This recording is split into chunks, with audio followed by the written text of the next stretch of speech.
Hello and happy August. With a new month, we have a new wrap up. I am going to start with the books I've hauled this month and my total stats, and then we'll move on to the books that I've read. So, I hauled, I think, 6 books this month. I think some of these maybe are from the month before. I cannot remember when I got them. So, I am in a book club with my library, and we read romance books once a month. And every time we finish a book, they let us take them home. So that's what these two are from. I have already read 7 Days in June. I actually had it as an ebook, and then I actually read all of the Bright Falls series in the last month or two. And these are 2 books that I got to take home from book club, and I'm happy to have them. They are not in the best shape. Some of the people who borrow books are just not very nice to them, I think. So these 2 are the ones that I'm adding that are already read. I gave Ashton Parker Doesn't Fail 4.5 and 7 Days in June 5 stars. That is, I should be more specific about that. Then we have 2 special editions. This is the monthly Owl Crate book, so if you don't want to see that, skip forward. That is The Incandescent by Emily Tesh. It's a pretty cool edition. I like this cover. It's like see-through. They've done this a couple of other times, and I have liked both of them, but my mom does not like them at all. So this is like a phoenix, I think. I'm not sure. I don't know anything about this book. I just know that when I read it, I thought it sounded good. The synopsis, that is. And this is the Naked Dust Jacket, or the Naked hardcover. Let's move it over here so you can see it better. This is all like foiled. It says, "Let's summon a demon," and then it's just that same foiling all around the book. And then the edges are like a copper foiling. So yeah, this is honestly like kind of simple compared to other books that they've put out, but I think it looks cool and it sounds good. Oh, end papers. I'm sorry. I forgot we have end papers. This is the front cover end paper. This lighting is god awful. And then the back end papers. They all have foiling on them too. This book is just full of foiling. The next one that I got from Owl Crate was a special order. That was Slaying the Vampire Conqueror by Carissa Broadbent. And this matches, I haven't even taken it out of the plastic yet, but it matches the rest of the series that I've gotten from Owl Crate. So yeah, I am excited for this one. I still need to read Nisha's book, I think. And I think this maybe goes between Nisha's 2 books. I'm not sure. I'll have to double check the reading order, but I need to get caught up and read that. And then I got 2 books from Aardvark. I have unfortunately given up on reading my Aardvark books before I get more. Which is probably a bad decision on my part. But I got these 2 for July. I got Sounds Like Love by Ashley Poston and A Witch's Guide to Magical Innkeeping by Sangu Mandana. I have not read anything from Ashley Poston yet, but this is the only one I own from her. So figured sounded good, might as well start with this one. I don't think it's part of a series.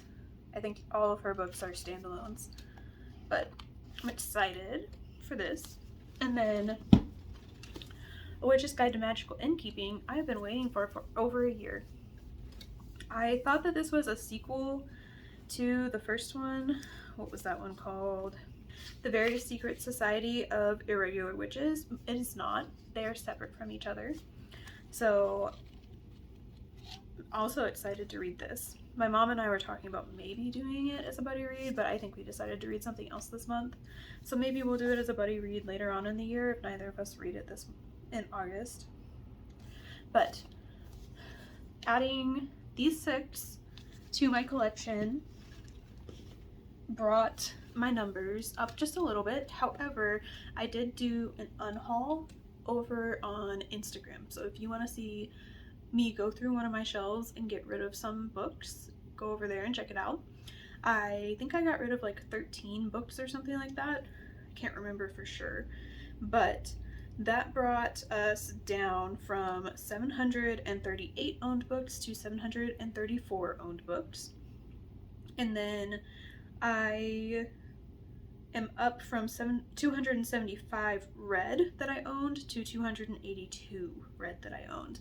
And I did notice some mistakes in my spreadsheet, so this number didn't go up that much just because I read books last month. It also went up because I found books that I have read already that were not marked as read. So I need to go through my spreadsheet this month and figure out what else is wrong in it, because I'm sure those weren't the only ones that were wrong. I went through all of the ebooks and the audiobooks and marked a couple as DNF'd that I have tried and decided I don't want to try anymore. And I think I also just got rid of a couple of ebooks that I'm sure I don't want to read. Like, I got them for free and I don't know why I still have them. I'm just not interested. But yeah, I will be going through those and potentially going through shelf by shelf like I did in that video and getting rid of a few more. So I am up to 38.4% read, so we're getting up there. Last month I was only at 37.3%, so that is a change of 1.1%. That's pretty big for me, if I'm being honest. We are going to take a break really quick so I can get a drink, and then we will talk about the books that I read. Okay, we are back and ready to talk about what I read. For July, I read 8 books for a total of 3,109 pages. I will say that I was not very good about inputting my pages this month, so that page count is probably higher because I'm currently in the middle of 7 books that I know I started at least a few of last month. So it's probably higher than that, and I just haven't marked them yet. But my average time to finish was 4 days, which is wild to me because I feel like I've been reading some of these books for months. My moods were mostly tense, mysterious, emotional, and dark.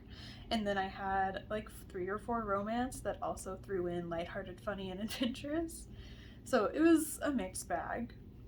I mostly read fast or medium paced books, and all but one of the books I read were between 300 and 500 pages, and the other one was under 300. I read all fiction this month, no nonfiction. I will change that at some point because I do need to read Silent Spring before the end of the year. My biggest genres were LGBTQIA+, which I think a book is marked like that on Storygraph if it includes any representation. And the next one was thriller, romance, and then contemporary. This is a little weird for me. I usually don't read this much romance in one month, but I guess I was just really feeling it in July. And then the next top genres were mystery, horror, historical, young adult, and fantasy. And then my average rating for the month was 4.28 stars, and my ratings ranged from 3.75 to 5, with the majority of them being 4 stars. 4 of them were 4 stars, and then I had 2 5 stars, 1 4.5, and 1 3.75. Now, digging into the actual books, let's go from the beginning. The first one that I finished was Witchcraft for Wayward Girls by Grady Hendrix. And this is one of the coolest looking books I own, I think. I just love this lava lamp situation that it's got going on. I'm not sure why I love it so much, but I do really enjoy it. This is, I think, probably my favorite Grady Hendrix. I've read all but 1 or 2 of his books so far. And this book is following girls in the 70s. Yeah, it's set in 1970. And it's following 4 girls who are at a home for wayward girls, which, if you don't know what that is, it is a home where they would send pregnant teenage girls. And they would usually have their babies while they were there and be forced to give them up for adoption. So this follows 4 girls, Fern, Holly, Zinnia, and Rose. Those are not their real names. The home gives them a new name when they move in so that there is no ties to them. when they leave. And most of these children like never even know that they were born at one of these homes and that their adoptive families are not their biological families. A lot of them never meet their biological mothers. And this book is about these 4 girls trying to escape that, because most of them want to keep their babies. Like, most of them are in love. Some of them even like have a ring and have a partner that are willing to marry them because they're pregnant, and they are still being forced to give up their babies because their families force them here. And this book talks a lot about the abuse that these girls suffered at the hands of the house mother and the medical system and just the world in general, because if you were an unwed mother at this point, you were basically shunned. So this book follows them. They end up meeting a witch and almost joining a coven and a lot of other things. I gave it 5 stars. I really loved it. I think the audiobook was really good, so if you're into audiobooks, I would recommend listening to it that way. And yeah, it was my favorite Grady Hendrix so far. Probably followed by How to Sell a Haunted House and then Southern Book Club's Guide to Slaying Vampires. So I will probably read anything Grady Hendrix puts out at this point. The next book I read was Woodworm by Leila Martinez. I read this all in one sitting. I was tandem reading, listening while I had the physical in front of me, and I gave this one 4 stars. This is like I said it was magical realism, but now I'm seeing that it's not marked as magical realism on Storygraph. I think I would still say it was magical realism, but it's primarily a horror book. And like I said in my review on Instagram, I don't really want to talk too much about the plot of this, because when I was reading it, I had no idea what it was about. I just knew what I read on the back. And honestly, even that was a little too much. But this is about a haunted house, essentially, and I don't know what else to tell you without giving away what happens. I really liked this one. I kind of wish it was longer. I find myself thinking that about most books that are short, like under 200 pages, and I think I easily could have read another 100 pages of this and still been happy and maybe even given it a 5 stars. But I overall recommend this, especially if you like horror with like a magical element to it. Go in knowing almost nothing if you are interested in it, because I think you will enjoy it more that way. But check the trigger warnings if you are worried, because there is a lot in this that could trigger somebody. The next book that I finished in July was A Lesson in Vengeance by Victoria Lee. This was much better than I anticipated. So I saw quite a few people not enjoying this, and I was kind of like worried to pick it up, and that's why I ended up putting it on my 25 and 25 this year, because I have like a special Owl Crate edition of it, and I really needed to just read it, like just get it off the TBR. It's one of the first Owl Crate books I ever got, and I ended up really enjoying it. It was YA, so it did read a little young, but that wasn't too much of a hindrance on my enjoyment. Essentially, this book follows 2 girls in a dorm at a boarding school, and one of them has just lost her girlfriend, and she died at school. And this girl has just come back to school after like going to therapy and being in a mental hospital and working through the emotions that she felt after losing her girlfriend. And she ends up latching on to this new girl named Felicity, and she is a famous writer. And Felicity is writing her book while she's at this school, and everybody wants to be her friend, everyone's obsessed with her, and our main character,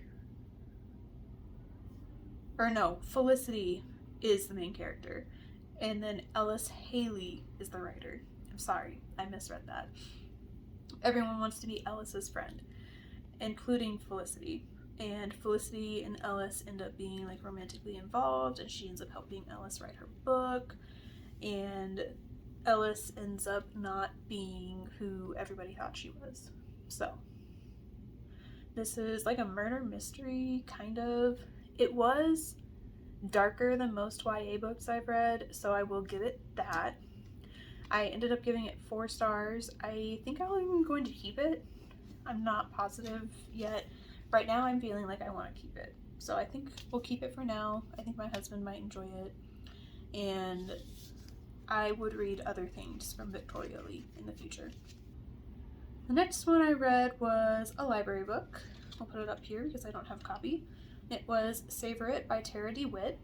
So I have a funny story about this one. I actually saw a reel on Instagram from Tara, and she pitched this book and it sounded like everything I love. So I immediately went to my Libby app and put it on hold, and a couple weeks later it came in and I read it. So this is the first in a series, but I think it's like most romance series where you don't really need to read them in order if you don't want to. One is following Sage and Fisher. Sage lives in a coastal town in Oregon, and she is a teacher off for the summer, and she has a farm, and she saves a bunch of rescue animals. And then Fisher is a chef who had some outbursts at a critic. I don't remember where he's from. New York is what the synopsis says. So he is a chef in New York, and he has a few very public outbursts when a critic makes some really not nice comments to him right after his sister dies, and he is taking care of his sister's daughter, and he's just going through a lot. So they come out to Spoons because the people he works for are opening a new restaurant in Spoons, and he ends up being Sage's neighbor because her neighbors rent out their house for most of the year, I think is what it said, and she like keeps track of it and makes sure that it's not burnt down or something like that. And they end up having an issue the first night because a robot vacuum goes off, and they think there's an intrusion, and there's not. It's just a robot vacuum. But because of that, she ends up coming over in the middle of the night, and they meet, and one thing leads to another, and Fisher and Sage end up together. So it was really cute. I really enjoyed it. I gave it 4 stars. It felt like something was missing, but I couldn't put my finger on what it was, so maybe it should bump up to 4.5. I'm not sure. The next book that I read was another romance, and it was Iris Kelly Doesn't Date by Ashley Herring Blake. I don't have that one, but I have the second one that I read for a book club, and I actually ended up finishing this series in July. I think I started it in June and finished it in July. I really enjoyed them. I gave this one 4.5 stars, and this is following Astrid and Delilah's friend Iris, who is just having a really rough time with romance, to be completely honest. In the first book, we see her dating somebody, I don't know his name, Grant, maybe?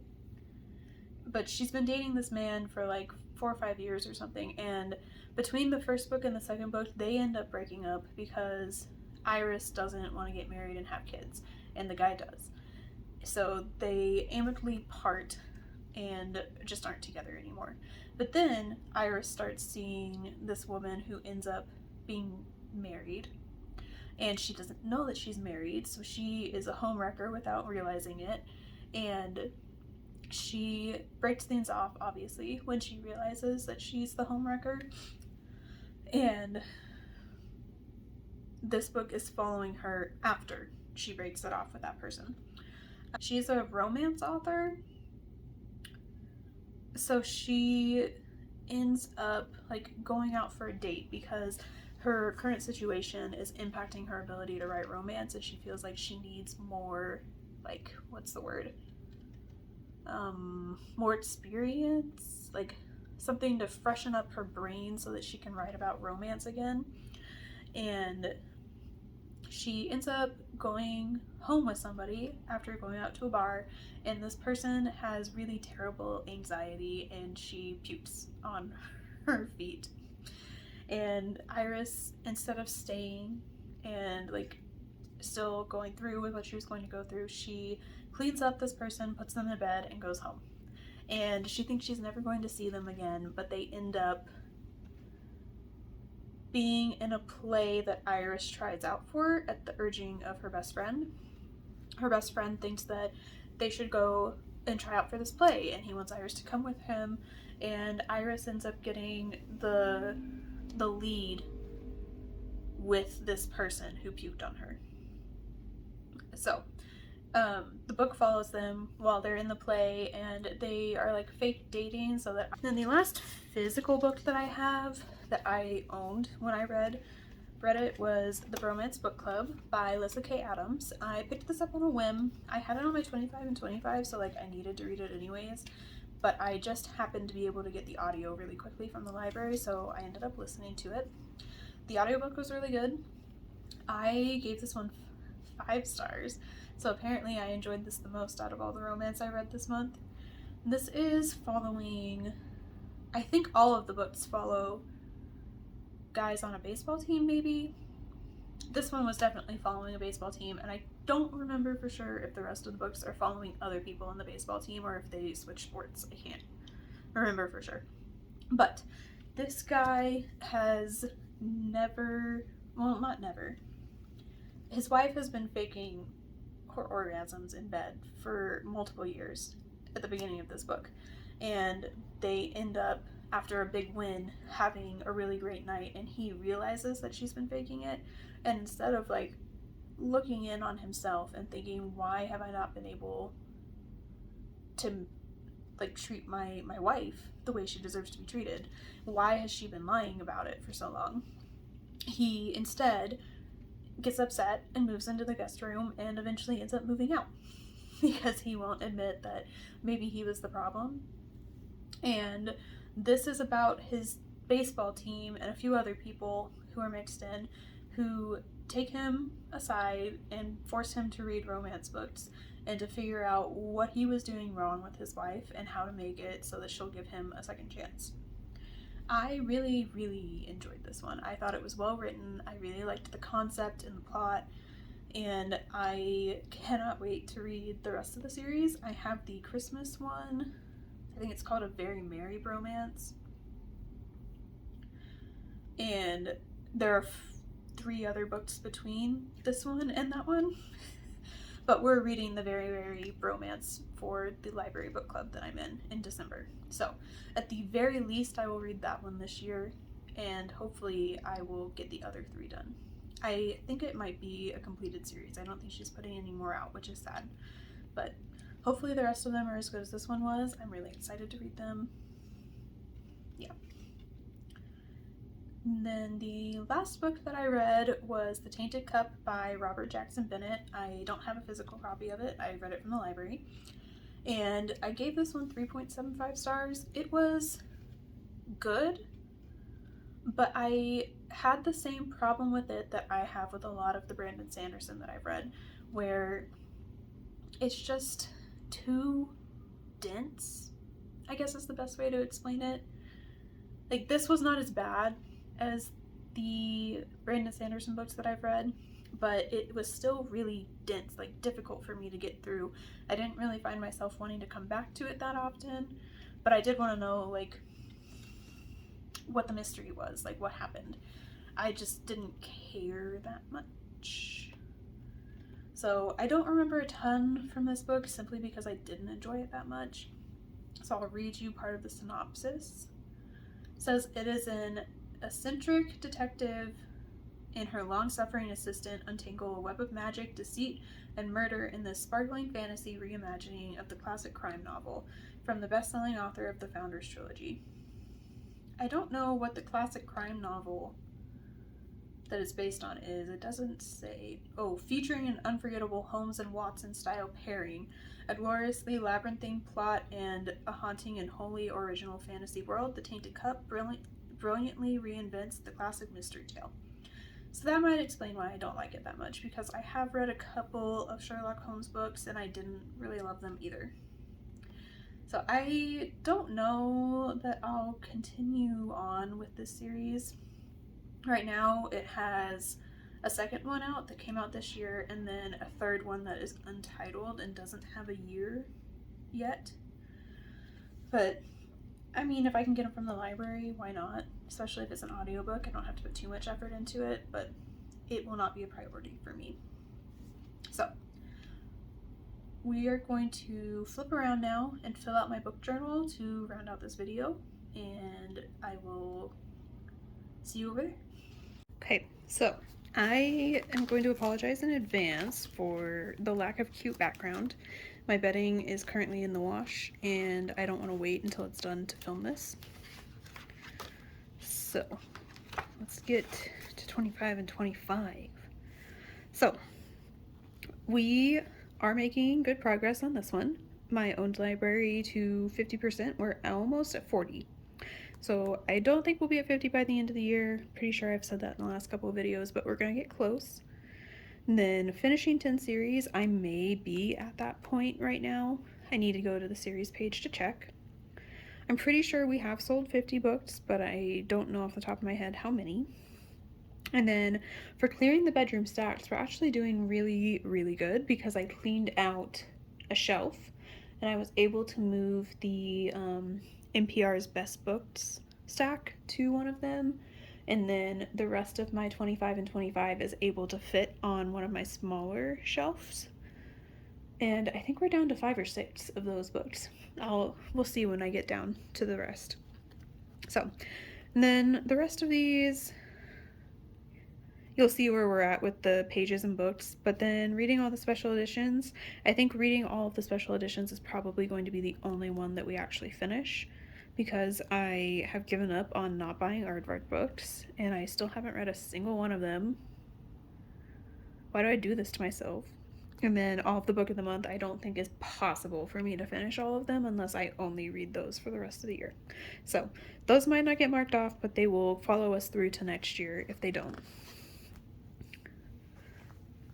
Right, we're going to speed through this while I fill in boxes. Need to pick a color for July. I think maybe, ooh, purple. I think purple would look cute. So we'll do purple for this one.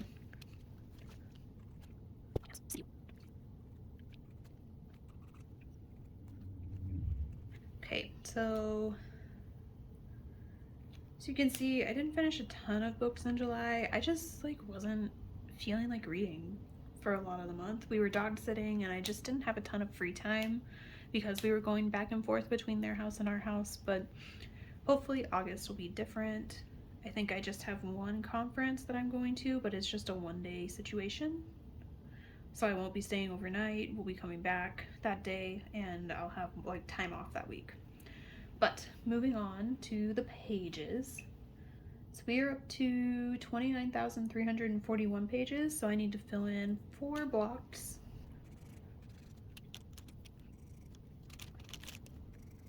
On Storygraph, it says I'm only 300 or 400 pages behind my goal, so I think no matter what happens, I'm probably gonna hit 50K this year. I just might not hit my book count goal. So I think if I hit one and not the other, that's still pretty good. Moving on to this, we are currently at 81 books. I think that counts 1 or 2 from August, but I don't want to go back and figure out how many I've marked already, so we're just going to fill it into 81.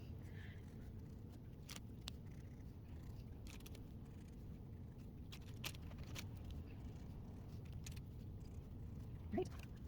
We are on to 25 and 25. We have made some good progress. Let me pull up the books I've read. Witchcraft for Wayward Girls was 5 stars. A Lesson in Vengeance was 4. I think the other one I read this month was With a Vengeance. However, I did decide to DNF this one. For the time being, I'm just not feeling the Outlander vibes right now. So we're just not going to worry about this one this year. I might replace it with something else. I haven't decided yet. But With a Vengeance was 4 stars too. And then the other one I read this month was Romance Book Club, and that was 5 stars. So we are done with the romance section of my 25 and 25. Looks like I have both of the contemporaries left. I am planning to read this one in August and potentially these two. We'll have to wait and see. A Little Life scares me though, so I may not make it to that. And then I have 3 spooky ones left. I am currently reading Barrier Bones in the Midnight Soil, so hopefully we'll mark this one off too. And I also think I have the audiobook out for Silent Spring right now, so we may read that in August as well. That leaves 9 books left, and if I am sticking to my like 3 per month that I was trying to do, I should have that done in 3 months. So we'll see how that goes. Did I read any of these? I don't think I did. I did not read any of them this month. However, I'm planning to read Someone You Can Build a Nest In, and The Ministry of Time, and Margot's Got Money Troubles. So hopefully we'll mark some of those off. For these, we paid off my Discover card. If you have been watching the last few videos I put out, you'll know that my mom paid off my student loans.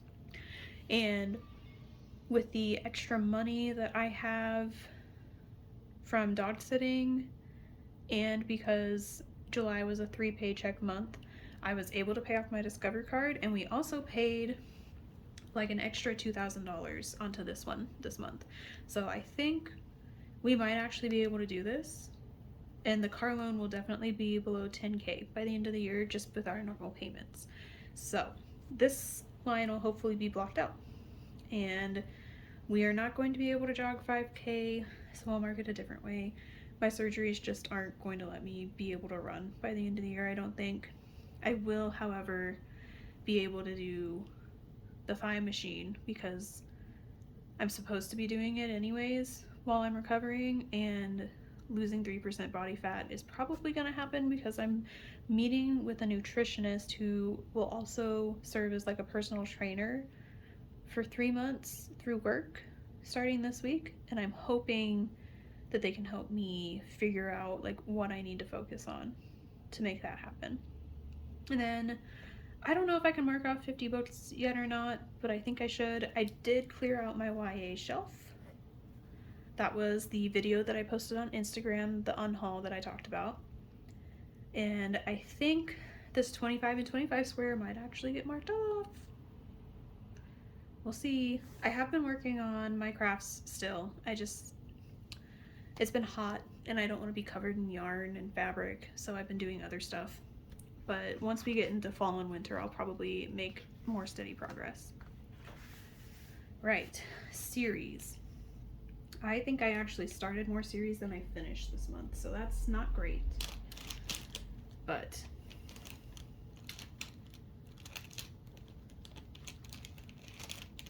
okay, so which ones did I start? Have Shadow of Leviathan, which currently only has 2. And I've read 1. The Bromance Book Club, which has 5, and I've read 1. Started Spoons. That was Savor It by Tara DeWitt. And then the only other book I read that was in a series this month was Iris Kelly Doesn't Date, which was the Bright Falls series. Do I even have that?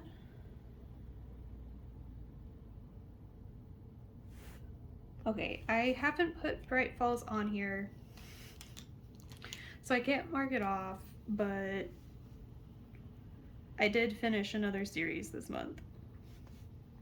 So that brings our series total up to 9 finished for the year. So I only need to finish 1 more to meet that goal. I will work on filling this part out before next month. I don't know why Bright Falls wasn't in there, but I think that's it. Yeah, that is it. I would like to say thank you for watching. Hopefully some of these books sound interesting to you and I was able to adequately summarize them. If not, I apologize. And I will see you soon with another video. Hopefully an Illumicrate vlog. Thank you for watching. I hope you're having a good time wherever you are, and I will see you in the next one. Bye!